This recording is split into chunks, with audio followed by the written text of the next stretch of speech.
Everyone. Today I am very excited to bring you the review and installation of Acer Aspire 5 Core i5 11th generation laptop. So let me tell you why I bought this laptop and what is the reason behind having a Windows laptop rather than the Mac laptop. So first of all, the Mac laptop was getting into a lot of issues, and while I was able to fix a lot of issues on my own, but still it needed service in the Apple Service Center. So I wanted a backup laptop, and so I thought let's buy a backup laptop. And so in the limited budget, this laptop really fits, and this is a very interesting laptop, and I can bet you that in this budget you can't get any better configuration than this. So let me open it and show you. It has really got a very good packing. So coming to this laptop has a really nice keyboard which looks very similar to Mac, and also it has SSD, not HDD. SSD is a very fast hard drive which is used basically in Mac, and also it has a larger screen, and it has got i5. So i5 is a processor of Intel, and it is 11th generation i5 processor. And if you look at the latest processor range for the laptops, so those are mostly i series. So it is like i3, i5, i7, i9, I think the latest one, and they have a Xeon series also. So but for desktop version and laptop version, they generally use i series. So i5 stands good. If you want to go for i7, that is also good. So this laptop has i5 11th generation, but if you go for the i7 and i9 series, so the cost will be more. But in this budget, this i5 based processor laptop is good, and speed is also good for the normal laptop which is used for day-to-day work. So it might not be suitable for the gaming and other things, but still it is okay. Now let me tell you some more interesting facts about this laptop. So it has got HDMI port, it has got 3 USB ports, and it has got a headphone jack port, and then it has also the Ethernet port. And apart from this, only thing which I found lacking in this laptop is the memory reader. So the memory reader is not here, so maybe you have to use external memory reader. And if you look at this laptop, I found it like a lot of similarity with the Mac.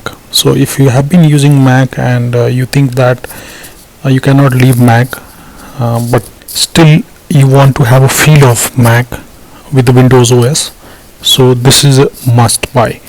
And let me tell you one more interesting thing about this is that normally Windows laptop has been traditionally built in a way that the booting takes a lot of time, but this laptop, as it resembles the Mac, so it also boots like Mac.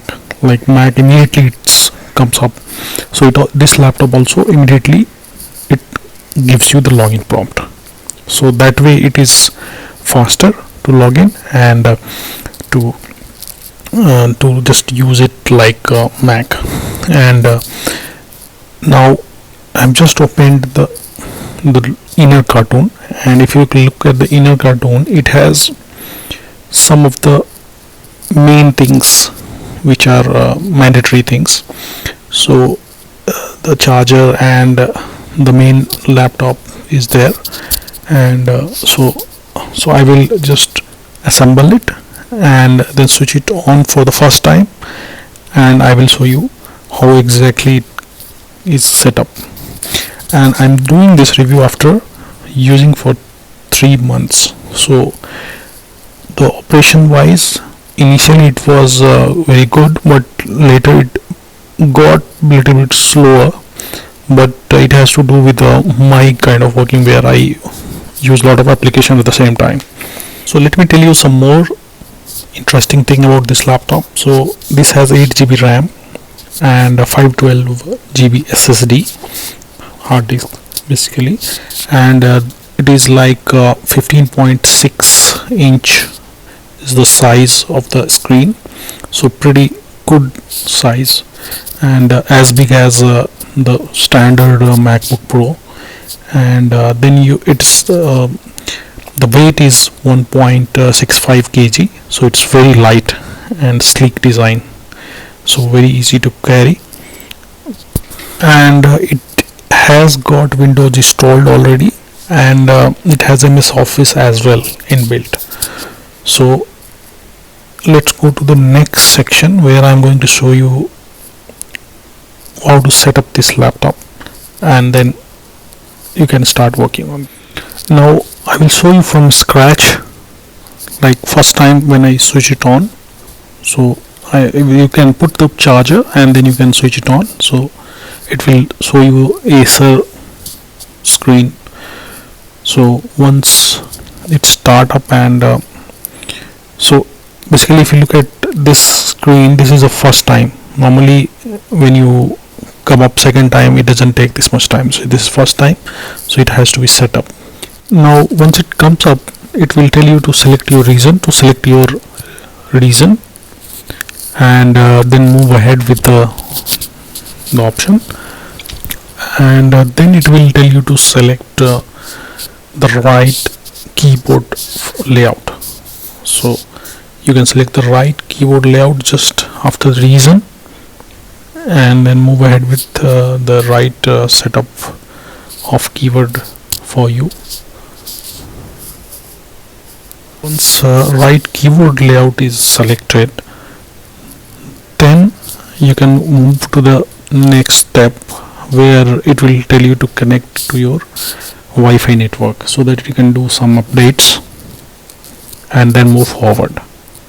So once the network is connected, so after that it will do some setups.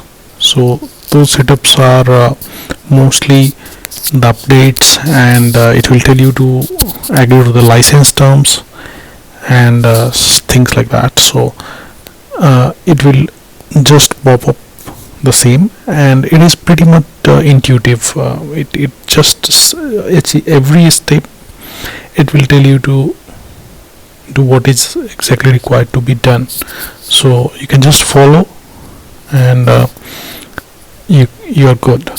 Now it requires mainly to create an account, so that you can use that account to log in every time.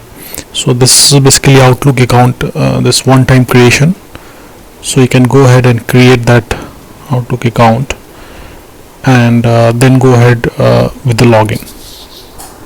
The same user ID and password. Once you logged in, then you can go ahead and set up your country and the birth date, and then you can go ahead with the another set of login. So basically it allows you to log in using PIN. So you can set up a PIN, and you can log in every time using the PIN instead of using the password, because using the PIN is a very convenient way to log in, and it is very easy to log in using PIN because it is very short and you can log in very fast. So I've just set up a PIN here, and this is the very convenient way to log in. So this is one new thing which I have seen on the Windows. So once your PIN setup and login is okay, then it will ask you for the basic setup like find my device and other features. So it is easy for you to find your laptop and things like that. So once it is done, so it will also ask you to set up a phone call system where you can use a phone call directly from laptop. So once that is done, means your laptop is ready, and you can use easily from next time. So it sets up the basic stuff, and anyway you can always go ahead and later you can change your settings. Watching this video, and if you have any questions, please write in the comment. In the next video I'm going to do a Mac versus Windows video. So thanks for watching.